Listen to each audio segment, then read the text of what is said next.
Fala, queridões, vamos gravar, vamos começar o nosso processo de aprendizagem aqui. Essa semana é uma semana muito importante, que vocês mantenham-se em casa, recomendação aí do Ministério da Saúde, recomendação da Organização Mundial de Saúde.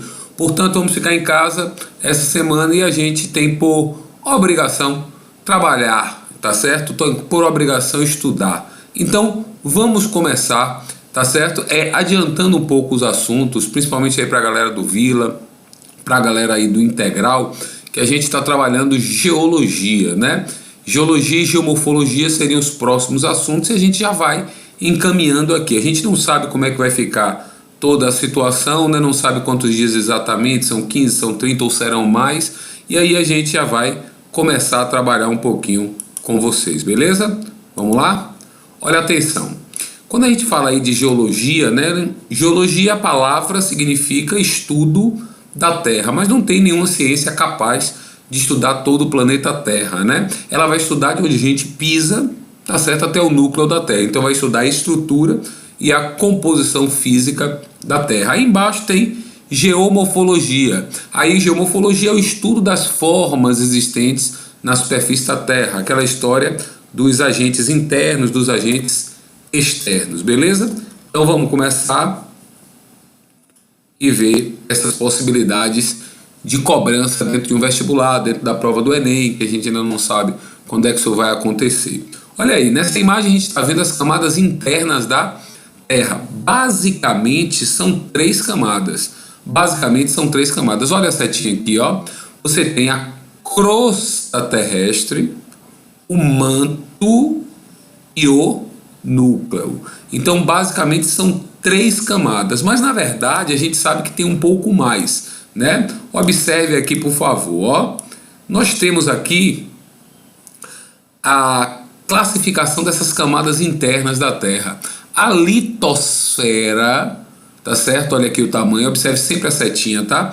A litosfera, também chamada de crosta terrestre, ela tem essa fina camada aqui da superfície, mais o cial, formado principalmente por silício e alumínio, e o cima, formado basicamente por silício e magnésio. Você vê claramente aqui na imagem, olha a seta, repito, que a crosta continental ela é mais espessa do que a crosta oceânica, tá certo? A crosta continental é mais espessa do que a crosta oceânica. E abaixo dessa litosfera, dessa crosta continental e dessa crosta oceânica, que, como diz a imagem, vai até 100 km de profundidade, nós temos a astenosfera. Essa camada é muito importante porque ela já começa a formação do magma, né, e ela permite o equilíbrio isostático, a chamada isostasia. Se não fosse essa camada, a gente não tinha esse aparente equilíbrio dos continentes. A gente sabe que os continentes se movimentam,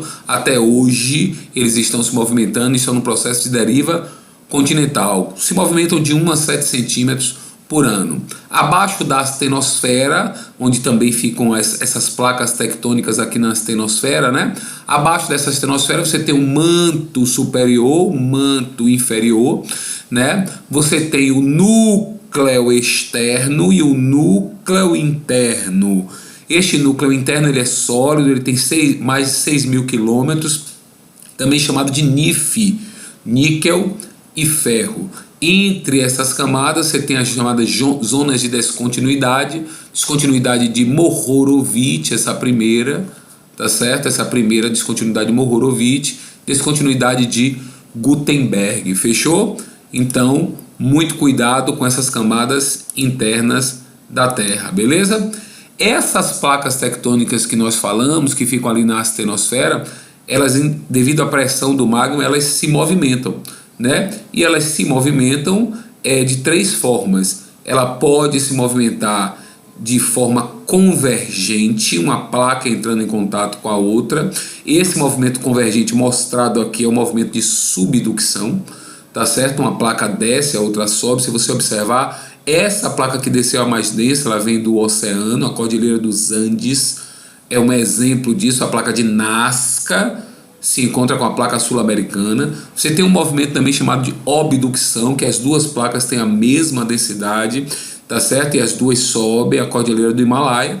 O movimento divergente que você observa, esse movimento divergente, as placas se afastam. Se for no assoalho do oceano, esse magma, ó, sai com grande força, formando uma cadeia de montanhas submersa, chamada dorsal submarina.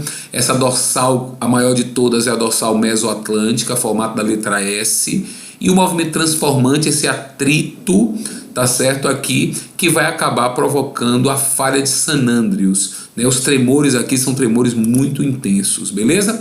Então, já vem a primeira questãozinha aí para a gente poder trabalhar. Olha o que é que diz essa questão. O conhecimento do espaço interior da Terra se deve ao estudo da propagação das ondas sísmicas geradas pelos terremotos. A constatação da alteração da velocidade das ondas de percurso até a superfície da Terra comprova que a Terra, olha aqui a 01, possui estrutura interna homogênea. Acabamos de ver várias camadas com várias características diferentes, portanto, estrutura interna heterogênea. Olha a 2, é formada basicamente por 5 camadas de características distintas. Basicamente por 5, verdade ou falso?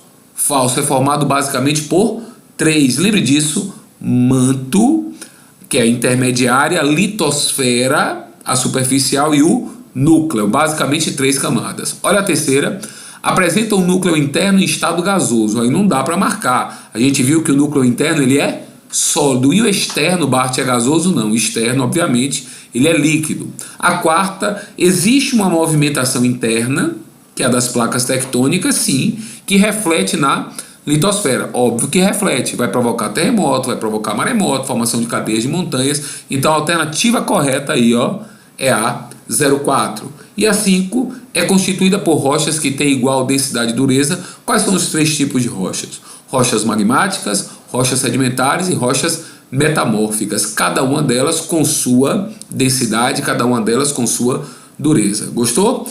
Vem com o Martinho, e essa foi a nossa primeira dica.